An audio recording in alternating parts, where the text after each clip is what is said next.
Bankers के बारे में तो बैंकपीडिया पर बात होती ही रहती है। आज मैं आपको एक कस्टमर की कहानी सुनाता हूँ। मैं एक दुकान पे गया, अभी सुबह की बात है। वहाँ पे एक अंकल दुकानदार से बात कर रहे थे फ़ोन पे ऐप के बारे में। मुझे बड़ा इंटरेस्ट आया, मैंने कहा क्या बात हो रही है फ़ोन पे ऐप के बारे में, बड़ा दिखा रहे थे उसे बार बार। उन्होंने फिर मुझे दिखाया। उन्होंने कहा कि जो फ़ोन पे ऐप है उसने एक बड़ा ही अच्छा फीचर लॉन्च किया है। आप उसमें पेमेंट कर सकते हो किसी भी मर्चेंट को और आपके सेविंग अकाउंट से पैसे नहीं कटेंगे। मैं बड़ा खुश हो गया। मैं कहा यार ये फीचर कब आया, मुझे तो पता नहीं चला। फिर उन्होंने मुझे अपना फ़ोन दिखाया। फ़ोन देख के मुझे पता चला कि वो क्रेडिट लाइन का यूज़ कर रहे थे यूपीआई पे। मैंने उनसे पूछा, मैं क्या आपको क्रेडिट लाइन ऑन यूपीआई का मतलब पता है? कहते नहीं, वो क्या होता है? मैंने कहा देखो ये ना एक डिजिटल क्रेडिट कार्ड की तरह होता है।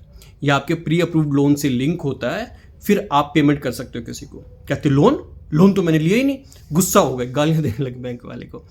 मैं कहा यार, फिर मैंने उन्हें प्री अप्रूव्ड लोन समझाया। मैं कहा यार देखो, प्री अप्रूव्ड लोन ना आपके फ़ोन से ही हो जाता है, आपको फॉर्म साइन करने की ज़रूरत नहीं पड़ती है, बस एक ओटीपी से हो जाता है।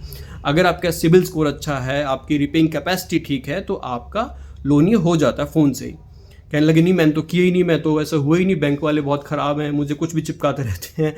100 गाल के देने लगे। मैंने कहा यार रुक जाओ, थम जाओ, थोड़ा अपने बच्चों से पूछ लो, क्या पता आपके किसी बेटे ने कर दिया हो।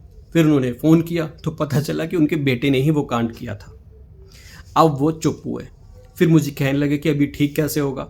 फिर मैंने उन्हें बताया कि ऐसे ऐसे ब्रांच जाओ और ऐसे ऐसे एप्लीकेशन दे दो और जो ओवरड्यू अमाउंट जो भी होगा वो पे कर दो, आपका ये ठीक हो जाएगा। अब इस सारी कहानी से हमें शिक्षा क्या मिलती है? शिक्षा ये मिलती है कि जो फाइनेंशियल अवेयरनेस है वो हमारे ही हाथ में है। आपको कोई सिखाने नहीं आएगा। जो एडवर्टाइजमेंट होती है किसी प्रोडक्ट की, बैंक की या कोई और, उस पर करोड़ रुपए खर्च कर दिए जाते हैं, सेलिब्रिटीज़ को बुलाया जाता है, क्रिएटिविटी पूरी दिखाई जाती है वहाँ पे। लेकिन जब बात आती है फाइनेंशियल अवेयरनेस की, कुछ चीज़ सिखाने की, तो वहाँ पे नील बटे सन्नाटा। वहाँ पे बहुत ही बोरिंग तरीके से आपको पीपीटी चिपका दी जाती है या फिर कुछ और ऐसे ही कुछ दिखा दिया जाता है। इसलिए ये आपके हाथ में है कि आप जब भी कोई ऐसा कोई फाइनेंशियल डिसीजन लो, कोई ऐसा कुछ करो, तो अपने आप से सवाल पूछो, क्या मुझे इसकी ज़रूरत है, क्या मेरा इसके बिना काम चल सकता है या नहीं। अपने आप से सवाल पूछो, रुको और फिर डिसीजन लो। और बेमतलब बैंक वालों को गालियां मत दो, वो आपके दोस्त हैं, उनसे चीज़ें समझोगे, वो आपको चीज़ समझाएंगे, चिपकाएंगे नहीं। बहुत कम ऐसे बैंक वाले होते हैं जो ये सब करते हैं, वरना मैक्सिमम आपको अच्छे से गाइड ही करेंगे।